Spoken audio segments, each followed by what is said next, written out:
Shalom pemirsa.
biasa. Kita diajarkan apapun yang kita hadapi nantinya di depan kita, harus belajar untuk memilih tetap setia kepada apa yang kita tahu benar, kepada apa yang Tuhan telah ajarkan dalam kehidupan kita. Jadi tidak main-main pertandingan yang kita hadapi sekarang ini. Pertandingan iman, pertempuran yang kita hadapi antara baik dan benar setiap hari, pertentangan demi pertentangan kita hadapi. Namun yang dapat menyanggupkan kita jika kita mengundang Kristus dalam kehidupan kita. Karena kita sebagai manusia, kita harus menyadari bahwa kita akan jatuh dan jatuh jika kita tidak mengundang Kristus dalam kehidupan kita. Kita mengetahui kelemahan kita. Oleh karena itu marilah kita dengan penuh kerendahan hati datang memohon kepada Tuhan untuk dapat memberikan kita sebuah hati yang penuh penyerahan, supaya kita bukan menggunakan kekuatan kita sendiri untuk menghadapi pertempuran iman ini, tapi kita menggunakan kekuatan daripada Bapa yang dapat menuntun kita kepada kemenangan. Dikatakan di sini bahwa keputusan kita harus buat setiap hari dalam kehidupan kita untuk tetap menjadi setia dalam setiap apapun itu. Jika kita mencintai kekayaan, dikatakan di sini, pastikan untuk tetap setia kepada Tuhan. Seringkali kita jatuh di dalam hal ini, yaitu mencintai akan kekayaan. Kita lupa pemberi kekayaan itu. Kita lupa untuk tetap setia kepada si pemberi itu. Tapi kita diajarkan di sini untuk terus tetap setia kepada Tuhan, di mana harus katakan tentang bahayanya cinta akan kekayaan itu. Jika kita mendambakan ketenaran, Tuhan berfirman kepada masing-masing kita dengan katakan tentang sebuah kerendahan hati harus kita miliki di dalam kehidupan kita. Jika kita mempunyai pergumulan demi pergumulan untuk pikiran yang penuh nafsu itu, kita harus katakan untuk tetap setia kepada janji-janji kekudusan kalau kita mau memintanya kepada Tuhan. Jika kita menginginkan kekuasaan, tetaplah setia kepada Tuhan.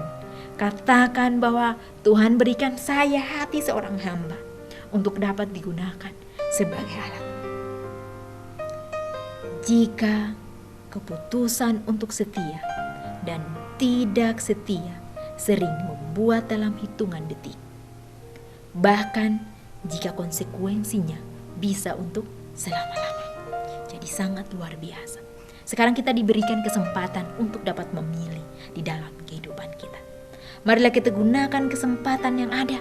Jangan sampai kita terlambat. Dikatakan di sini, bahkan jika konsekuensi itu sudah ada untuk selama-lamanya. Jadi kita harus menggunakan kesempatan yang ada untuk dapat dilatih menjadi pelayan-pelayan yang dapat dipercaya untuk misinya Kristus. Dikatakan, biarlah kita dapat meminta Tuhan. Saat godaan itu datang, kita harus meminta kepada Tuhan untuk tetap setia, bahwa Tuhan merindukan masing-masing kita untuk tidak cinta kepada kekayaan, tapi menyadari bahwa kita harus lebih mencintai kepada si pemberi itu. Bagaimana saat kita digoda untuk dapat menonjolkan akan diri kita, kita diingatkan kembali bahwa Tuhan rindu untuk kita memiliki kerendahan hati yang sepenuhnya. Jika kita tergoda untuk melakukan hal-hal duniawi, hawa nafsu yang dapat memisahkan kita dengan Tuhan, kita diingatkan untuk janji-janji Tuhan tentang kekudusan itu. Saat kita tergoda untuk menginginkan kekuasaan, kita harus meminta Tuhan untuk dapat memberikan masing-masing kita hati seorang hamba.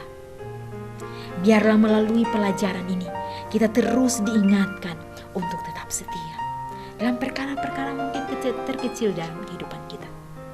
Ingatlah bahwa segala sesuatu kita akan bertanggungjawabkan di dalam kehidupan kita saat kedatangannya nanti. Oleh karena itu, biarlah kita meminta Tuhan untuk dapat menuntun kita. Libatkan Tuhan dalam setiap keputusan.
Sebagai manusia, kita tidak sanggup untuk menjalani setiap kehidupan ini. Kita harus menyadari kekurangan kita itu. Kita harus menyadari kelemahan kita itu. Sehingga kita dapat mengundang Kristus. Tuhan, bantu saya untuk dapat memenangkan atau tetap teguh di dalam pertempuran iman ini. Tetap teguh dalam komitmen kepada rencanamu di dalam kehidupan saya. Sehingga Dia dapat menuntun kita. Dikatakan di sini mempersiapkan diri untuk berbicara di hadapan kaisar. Reformator Martin Luther membaca firman Tuhan, melihat pada tulisannya dan berusaha untuk menyusun jawaban dalam bentuk yang sesuai. Dia dekati kitab suci dan dengan emosi menempatkan tangan kirinya pada jilid yang suci itu dan mengangkat tangan kanannya ke langit, bersumpah untuk tetap setia kepada Injil dan bebas untuk mengakui imannya. Bahkan dia harus menutup kesaksiannya dengan darahnya sendiri. Di sini kita melihat bagaimana history of Reformation. Dikatakan Martin Luther, dia harus mati oleh karena kesetiaannya itu. Dikatakan bahwa kesaksiannya ini walaupun harus ditutup dengan darahnya sendiri, tetapi dia tahu bahwa itu adalah benar. Jika kita tahu ini adalah benar atau kebenaran yang sejati itu, kita harus benar-benar sama seperti reformator kita. Dia harus menutup kesaksiannya ini melalui darahnya sendiri, karena dia tahu di seberang sana ada sebuah janji kehidupan yang menanti. Walaupun dia mati oleh karena dia mempertahankan kebenaran itu, tapi dia rindu agar semua orang atau pengikut-pengikutnya dapat menemukan kebenaran yang sejati. Begitupun di dalam kehidupan kita. Kita benar-benar harus meminta Tuhan, minta iman sebagaimana yang Yesus miliki, agar dapat menuntun kita kepada bergantungan kita kepada Kristus sendiri. sebagaimana Dia saat hidup di dunia ini. Dia memberikan kita teladan yang sempurna, bahwa kita memiliki kekurangan, kita memiliki kelemahan. Tapi jika kita mengundang Dia, meminta kekuatan daripadanya, Dia dapat menolong masing-masing kita untuk melewati setiap pertandingan iman ini. Yesus keluar sebagai pemenang oleh karena Dia bergantung kepada Bapa. Kita pun sama. Jika kita mau memenangkan pertandingan iman ini, mintalah kekuatan daripada Bapa. Bukan menggunakan kekuatan kita, tapi kita harus menggunakan kekuatan daripada Bapa untuk dapat mempersiapkan kita melewati setiap kehidupan kita ini untuk hari besar itu. Dan biarlah melalui pelajaran ini, kita akan keluar sebagai umat-umat Tuhan yang dapat dipercaya untuk membawa atau menyambung obor-obor kebenaran itu kepada dunia ini. Dan biarlah melalui pelajaran ini pun kita dapat diingatkan juga untuk dapat terus menyadari kebutuhan kita akan Kristus sendiri untuk dapat menuntun kehidupan kita. Sehingga hari ke hari kita dapat mempunyai kerendahan hati itu. Kita dapat mempunyai hati seorang hamba yang dapat digunakan untuk pekerjaan Tuhan. Kita dapat menerima akan janji-janji kekudusan yang telah dijanjikan bagi masing-masing kita. Mungkin kita bergumul, bagaimana saya dapat meninggalkan hawa nafsu saya? Bagaimana saya dapat meninggalkan akan cinta akan uang ini? Bagaimana saya dapat meninggalkan akan ketenaran yang saya inginkan ini? Biarlah melalui doa yang sungguh-sungguh, mintalah kerendahan hati, mintalah hati seorang hamba, mintalah janji Tuhan tentang kekudusan itu, maka Dia akan memberikannya bagi masing-masing kita. Tuhan kita adalah setia, dan bila mana kita mau untuk setia sebagaimana Dia setia dalam kehidupan kita, undanglah Dia untuk dapat bekerja, menuntun kita kepada kesetiaan yang sejati, dan kita pun akan keluar sebagai pemenang pada akhirnya. Dikatakan di sini, apakah seharusnya makna kata-kata tentang setia sampai mati bagi kita dalam perjalanan kita setiap hari dengan Tuhan. Jadi kita patut mengambil pelajaran yang indah ini untuk dapat merubah kehidupan kita. Mungkin saat ini kita masih menggunakan kekuatan kita sendiri. Buanglah sifat tinggi hati itu. Datanglah kepada Kristus. Akuilah setiap kelemahan kita. Minta pertolongan daripadanya. Dia akan memberikan pertolongannya, mengirimkan malaikatnya, Roh Kudusnya, untuk dapat melatih masing-masing kita menjadi penata layan setia. Dan biarlah teruslah kepada memandang kepada Kristus. Teruslah berkomitmen untuk menjalani setiap kehidupan di dunia ini bersama dengan Kristus. Dan di pihak mana kita akan berdiri nantinya adalah pilihan kita saat ini. Oleh karena itu teruslah berkomitmen. Teruslah saling mendoakan satu dengan yang lain, agar kita saling menguatkan bahwa Tuhan kita adalah Tuhan yang hidup. Tuhan yang penuh kasih itu akan menuntun masing-masing kita kepada kehidupan yang Dia kehendaki, kepada akhir dari setiap pertandingan iman kita, yaitu sebuah kemenangan bersama dengan Kristus. Biarlah melalui pelajaran ini kita terus berserah, dan kita akan berjumpa kembali di kesempatan yang berikut. Tuhan